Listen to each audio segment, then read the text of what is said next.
You know, it's funny. You make videos about the process of filmmaking and directing actual movies, and you try to tell people that the specific tools you use, like cameras, lenses, and software, aren't as important.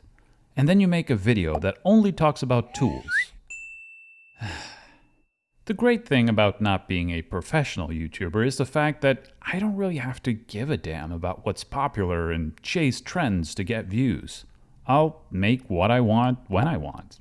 But here's an update to my tools video with some new tools that have excited me recently.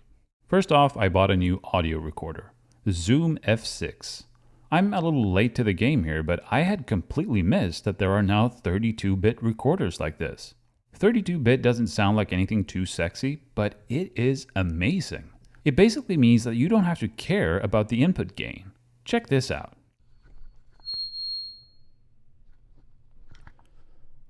Testing! Looking at this waveform, the audio is definitely clipped. If this was recorded in 16-bit, for example, and I tried to lower the volume, it would still be clipped. There just isn't enough information. But with a 32-bit recording, I can bring it all back. Testing! And it works the other way too. If you record something too low, bring it back up. Testing.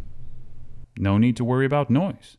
On my previous recorder, there was a function to record a backup track at a lower volume. So if something clipped, you might be able to rescue things with some editing. But with the F6, I don't have to care at all what volume I'm recording at. I love it. No more, oops, it clipped, let's do another one. With 32-bit for audio and RAW for video, the only thing I'm missing now is a way to change focus in post. Put that in a camera, Blackmagic. In my previous video, I mentioned that the reason I ended up buying my Sokani lights was because I wanted to buy Aperture MC lights, but they were out of stock everywhere. Well, Aperture saw that video, contacted me and said, sorry you couldn't get our lights, we want to send them to you for free. I didn't mention it in my previous video, but the reason I drive a Toyota Camry is because the Ferraris were out of stock. Anyway, I don't really do sponsored videos or anything, so it feels kind of odd to be talking about something I received for free, even though there were no strings attached. But I have to admit, so far I love these lights. Right off the bat, just the way you charge them. For the Sokanis, you need a USB cable for each one. These ones, you just put in the case and they're wirelessly charged. They have magnets on the back. They have Bluetooth so you can control them all from your phone, which is great if you tape them up on the ceiling or some weird place and you want to turn them off or change settings between takes. And they have so many features. You can dial in the color temperature, of course, but you can also emulate light sources and gels, set custom colors. You can even take a picture of a color and have the light match it. There's also a bunch of different effects like police car, fire, flickering light, photo flashes, and more. Haven't really found anything negative about them yet. They do get pretty hot when you run them for a while, but that's not really a problem. After the previous video, a lot of you recommended Wonder Unit's Storyboarder. I actually tried it out a couple of years ago, but my initial impression was so bad I didn't really give it a chance. I thought it looked more like a web app than the software I'm used to, and back then it defaulted to making sounds every time you drew something, and the drawing tools were pretty terrible.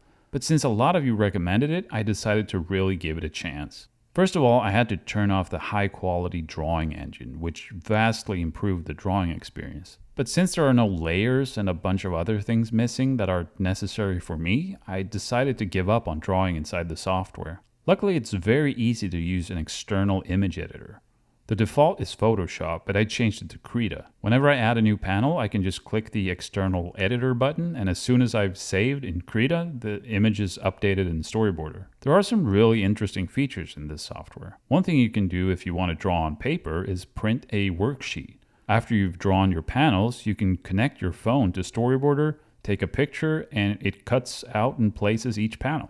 You can import audio, change the timing of everything, and export a video if you want. Perhaps the most interesting thing is the shot generator. Here you get a full 3D environment where you can add and post generic characters, props, cameras, and lights. Great if you don't like drawing, or you could draw on top of these images.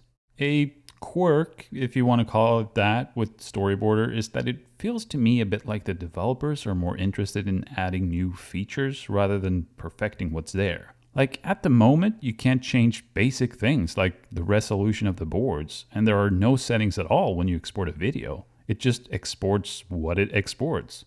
But at the same time, you have really advanced features like using VR to walk around inside Shot Generator. The developers of this just seem to do things a little differently. Huh?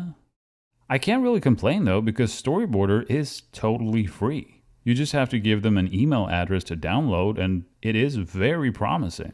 I'll definitely be using it more, at least for certain things to start with. And again, if you can't draw, the Shot Generator is pretty great and not very difficult to use. So yeah, that's a look at 3 tools that have excited me recently, even though tools aren't important.